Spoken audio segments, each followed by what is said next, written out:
बीड तालुक्यातील लिंबा गणेश परिसरातील पवनचक्कीच्या साहित्याची चोरी करण्यासाठी चोरटे आले असता सुरक्षा रक्षकांनी चोरट्यांच्या दिशेने गोळीबार केला।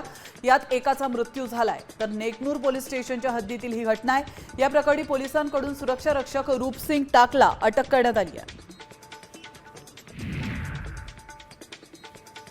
हिंगोलीच्या शिरड शहापूरमध्ये 4 जणांनी आदिवासी तरुणाला बेदम मारहाण केली आहे। तरुण मजुरीचे पैसे मागण्यासाठी शेतमालकाकडे गेला होता। यावेळी शेतमालकाने वारंवार पैसे का मागतोस या कारणावरून ही मारहाण केली आहे। दरम्यान पोलिसांनी या प्रकरणी 4 जणांवर गुन्हा दाखल केला आहे।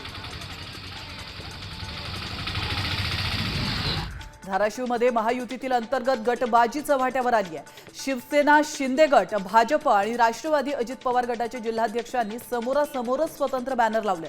तिन्ही पक्षांनी लावलेल्या या तिन्ही बॅनरवरून मित्र पक्षांच्या नेत्यांचे फोटो टाळल्याचं दिसतंय। त्यामुळे आता महायुतीच्या या बॅनरची जिल्हाभर चर्चा रंगली आहे। जालन्यात वारंवार खंडित होणारा वीज पुरवठा सुरळीत करण्याच्या मागणीसाठी शिवसेनेकडून महावितरणला निवेदन देण्यात आलं। पुढील 8 दिवसांमध्ये वीज पुरवठा सुरळीत करा, अन्यथा शिवसेना स्टाईलने आंदोलन करू असा इशाराही यावेळी देण्यात आला। परभणीमध्ये स्वाभिमानी शेतकरी संघटनेने जिल्हा उपनिबंधकांच्या दालनामध्ये ठिय्या आंदोलन केलं। ऐन पेरणीच्या वेळी शेतकऱ्यांच्या बँक खात्याला होल्ड लावल्याने त्यांना बँकेतून पैसे काढता येत नाहीत। त्यामुळे होल्ड तात्काळ काढण्याची मागणी यावेळी करण्यात आली।